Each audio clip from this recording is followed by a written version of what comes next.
I, on behalf of All Party Sikh Coordination Committee, welcome you to the press conference. Today's press conference is being organized to highlight the demand of Sikh community that have remained unfulfilled over the past so many years. The Sikhs in the state have been demanding for the granting of minority status, but this demand is yet to be fulfilled.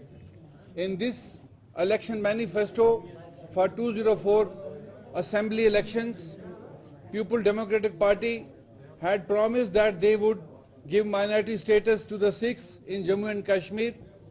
However, the party forgot this promise, and despite being in power for the past couple of years, PDP along with its coalition partners, Bharatiya Janata Party BJP, has taken no step to grant minority status to Sikhs of the state. The state government opposed the granting of minority status to Sikhs in the Supreme Court very recently. This action of people suggests that the people at the helm pursue different agenda while being in power or out of power. PDP has virtually backtracked from the pre-poll promise of 2004, and in fact party is taking steps quite contrary to the poll manifesto. Since many of the PDP members won election on the basis of Sikh votes, it is important that these legislatures resign if they have some moral ground.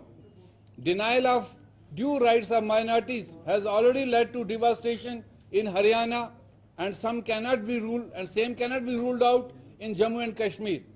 With appreciable number of Sikhs living in Jammu region, one cannot rule out an agitation by members of Sikh community in that region of the state.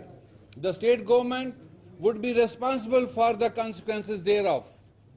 Unlike the past, APSCC does not want the members of Sikh community to vote for a particular party or candidate during the by-polls of Lok Sabha.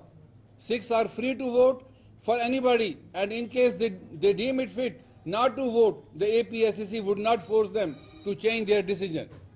Friends, the situation in the Kashmir Valley is very tricky, and the APSCC would expect the central government to initiate a dialogue process with the concerned stakeholders so that situation become normal. Taking brute action against the protesters would not lead to any result, and in fact it would alienate the people, especially youth, from the mainstream. Last election 2014 में हमारी बात जो है वो मुफ्ती सईद से हुई। मुफ्ती सईद साहब ने हमें कहा कि हम आपको नेशनल माइनॉरिटी एक्ट जो है वो लागू करेंगे, जो कि उन्होंने अपने मैनिफेस्टो में ये दिया है। और हमने सोचा कि शायद अगर इन्होंने मैनिफेस्टो में ये प्रॉमिस किया तो सिखों ने वोट दिया पूरी स्टेट में, और यहाँ की 6-7 सीटें जो हैं नेशनल असेंबली की वो सिख वोट पर डिपेंडेंट हैं, और ये लोग चुनेंगे। इवन जो मैं जिक्र किया कि सम ट्रेडिशनल सीटें हैं नेशनल कॉन्फ्रेंस की, वहां पर नेशनल कॉन्फ्रेंस को हार हुई बिकॉज ऑफ सिक्स। लेकिन 3 साल गुजरने के बाद आज ये केस एक सुप्रीम कोर्ट में जम्मू के एक लॉयर ने लिया था कि स्टेट में national commission for minority act को एक्सटेंड किया जाए, लेकिन वहां पर यही गवर्नमेंट एक दूसरा रास्ता दिखा रही है कि भाई हम यहाँ ये लागू नहीं कर सकते। हमें ये बताएं कि ये लोग चाहते क्या हैं, कि भाई कौन सा मुद्दा चाहते हैं, या इलेक्शन में वोट लेने वाला मुद्दा चाहते हैं या एक अपना मुद्दा। इस लिहाजा हमें यह महसूस हो रहा है कि स्टेट में जब भी कोई पावर में आता है यहाँ 2 मुद्दे चलते हैं। एक पब्लिक को फूल करने के लिए, बिफूल करने के लिए वो बाहर होता है, और उसके बाद जो इनके अपने वादे होते हैं वो अंदर के एजेंडा जो वो डिफरेंट होता है।